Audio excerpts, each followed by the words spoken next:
Welcome students.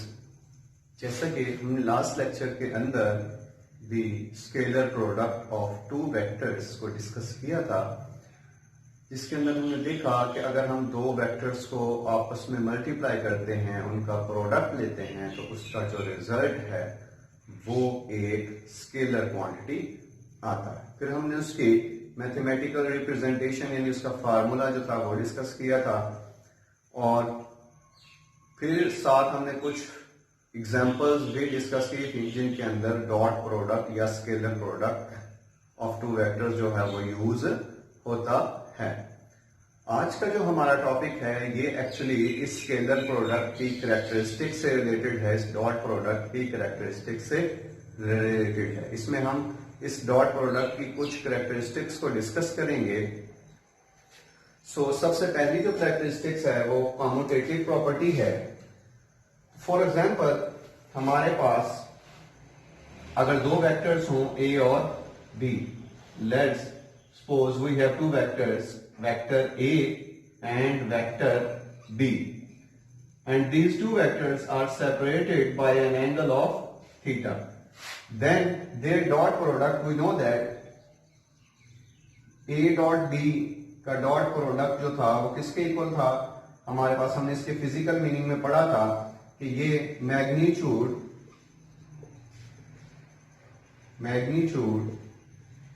Of A and the product of magnitude of A and component of B in direction of A. B का वो component जो A की direction में होगा। A की magnitude A ही होती है, और B का वो कंपोनेंट जो A की डायरेक्शन में है, ये हम प्रीवियस लेक्चर में डिस्कस कर चुके हैं, वो B cos थीटा होता है। इस B का वो कंपोनेंट जो एक्स एक्सिस की डायरेक्शन में है वो B cos थीटा होता है। So this is equal to AB cos theta. तो A dot B आपके पास AB cos theta के इक्वल आ गया, इसको इक्वेशन 1 कह रहे हैं। सिमिलरली, अगर आप B डॉट A लेते हैं, ठीक है, अगर आप B का A के साथ डॉट प्रोडक्ट लेते हैं तो B dot A that will be equal to, पहले B की मैग्नीट्यूड विच इज B, फिर A का वो कंपोनेंट जो B की डायरेक्शन में है वो A cos थीटा होगा। दोनों को मल्टीप्लाई करें तो ये B A cos theta. B A और A B इक्वल होते हैं, तो ये बी ए जो है ये ए बी के इक्वल होगा। So B dot A this is equal to A B cos theta. अगर आप इक्वेशन नंबर 1 से देखें तो A B cos theta A dot B के इक्वल है, तो यहां से B dot A this is equal to A dot B. So B dot A का आंसर ए डॉट बी क्या इक्वल आ गया ये। तो यहां से हमें ये पता चला कि जो स्केलर प्रोडक्ट होता है या डॉट प्रोडक्ट होता है वो कम्यूटेटिव लॉ को फॉलो करता है, यानी इसमें कम्यूटेटिव लॉ वेरीफाई होता है, क्योंकि बी डॉट ए और ए डॉट बी दोनों का आंसर जो है वो सेम है। Commutative law with respect to addition भी होता है और विद रिस्पेक्ट टू मल्टीप्लिकेशन भी होता है। विद रिस्पेक्ट टू अगर एडिशन हो तो मतलब फॉर एग्जांपल 2 + 5 का आंसर जो है वो 5 + 2 के इक्वल आना चाहिए, और अगर विद रिस्पेक्ट टू मल्टीप्लिकेशन हो तो 2 मल्टीप्लाइड विद 5 का आंसर जो है वो 5 मल्टीप्लाइड विद 2 के इक्वल आना चाहिए। तो यहां पे हम देख सकते हैं कि b मल्टीप्लाइड विद a का आंसर जो है वो a मल्टीप्लाइड विद b के इक्वल आया है। This shows that scalar product of two vectors follow commutative law.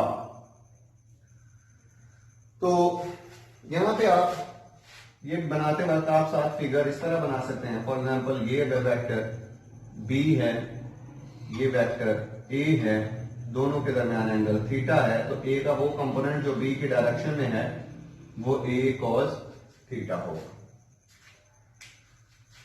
इससे नेक्स्ट जो प्रॉपर्टी है वो हम डिस्कस करते हैं फॉर परपेंडिकुलर वेक्टर्स।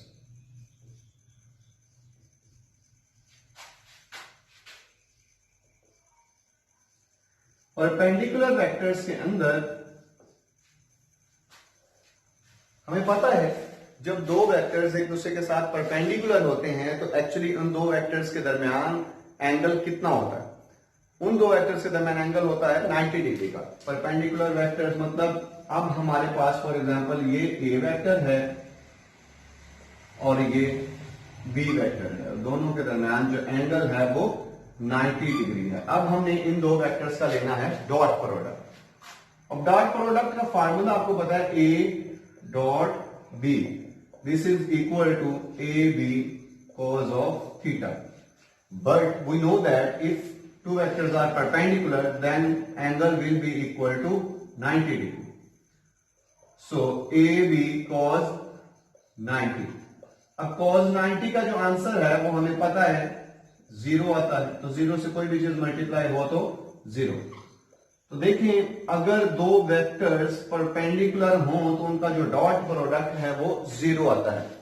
तो ये हमारे पास एक आइडेंटिटी भी आ गई कि अगर हमें पता हो दो वेक्टर्स दिए गए हों और हम ये पता चलाना हो कि क्या ये दिए गए दो वेक्टर्स परपेंडिकुलर हैं या नहीं हैं, तो अगर हम उन दो वेक्टर्स का डॉट प्रोडक्ट लेंगे या स्केलर प्रोडक्ट लेंगे, अगर उस स्केलर प्रोडक्ट का आंसर 0 आ गया तो इसका मतलब वो दोनों वेक्टर्स आपस में परपेंडिकुलर हैं, और अगर 0 नहीं आता तो वो परपेंडिकुलर नहीं है। इसी प्रॉपर्टी को इन टर्म्स ऑफ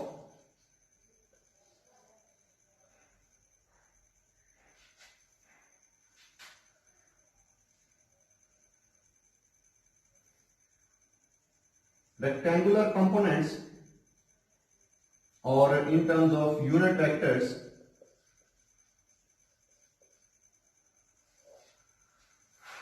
भी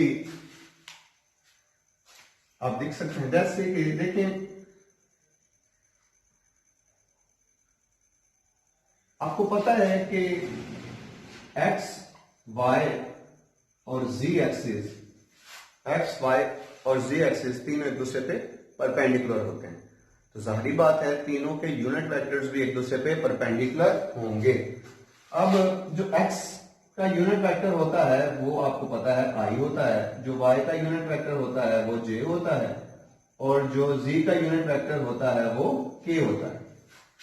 तो अगर हम यहां पर i डॉट j यानी i और j का हम क्या करते हैं डॉट प्रोडक्ट लेते हैं, तो देखें a डॉट b हो तो a की मैग्नीट्यूड b की मैग्नीट्यूड आती है। अब i डॉट j हो तो i की मैग्नीट्यूड j की मैग्नीट्यूड साथ कॉस थीटा। लेकिन i और j आपको पता है यूनिट वेक्टर्स हैं, और यूनिट वेक्टर की जो मैग्नीट्यूड होती है वो 1 होती है, हम उसकी डेफिनेशन में ये डिस्कस कर चुके हैं। सो i की मैग्नीट्यूड 1, j की मैग्नीट्यूड भी 1 साथ कॉस थीटा। लेकिन i और j तो दोनों परपेंडिकुलर होते हैं, इसलिए इनके दरमियान एंगल 90 डिग्री। सो 1 को 1 से मल्टीप्लाई करें 1 ही आएगा, साथ cos 90 एंड cos 90 0। तो हमारे पास i डॉट j जो है वो 0 आ गया। इसी तरह अगर आप j डॉट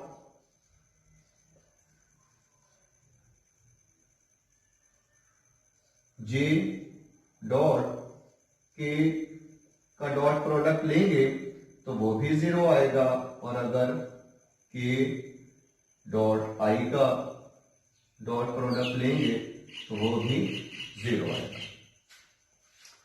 सो बेसिकली जब भी दो वेक्टर्स परपेंडिकुलर होंगे तो उन दो वेक्टर्स का जो स्केलर प्रोडक्ट या डॉट प्रोडक्ट होगा वो हमेशा 0 आएगा। तो आपने याद रखना है, इसी अगर यूनिट वेक्टर के केस में i डॉट j 0 होता है, j डॉट k 0 होता है, k डॉट i 0 होता है।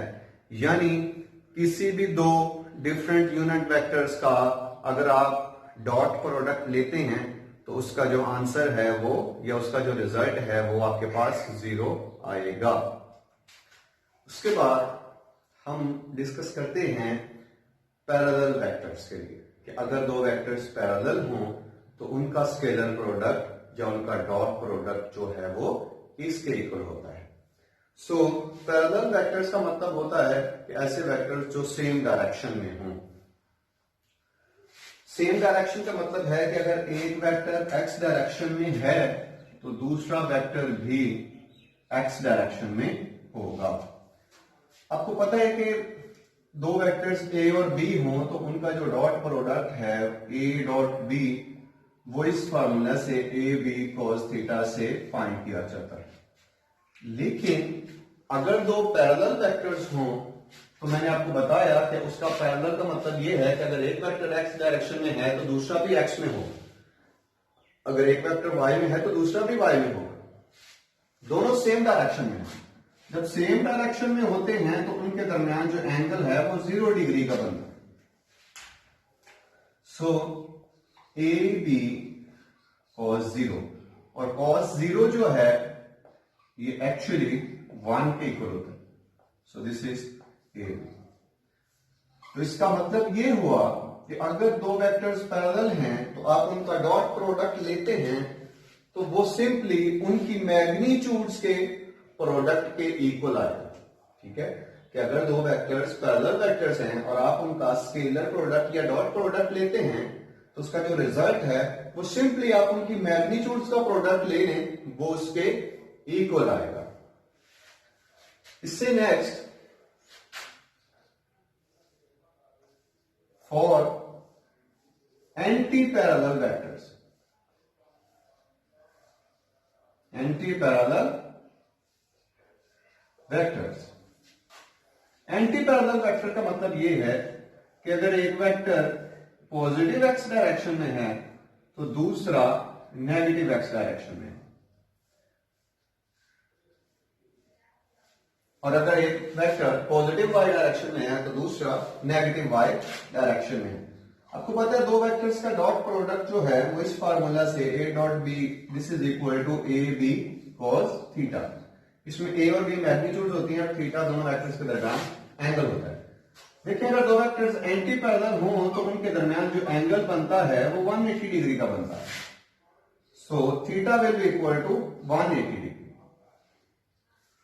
सो ए बी कॉस 180, कॉस 180 जो है ये -1 के इक्वल है। सो हमारे पास जो आंसर है वो नेगेटिव ऑफ ए बी के इक्वल आ जाएगा। तो अगर हमारे पास दो एंटी पैरेलल वेक्टर्स होंगे तो सिंपली आप मैग्नीट्यूड्स को मल्टीप्लाई करें और रिजल्ट के साथ नेगेटिव पुट कर दें। नेगेटिव साइन ये शो करता है कि जो आपको दो वेक्टर्स दिए गए थे उन दोनों की डायरेक्शन एक दूसरे के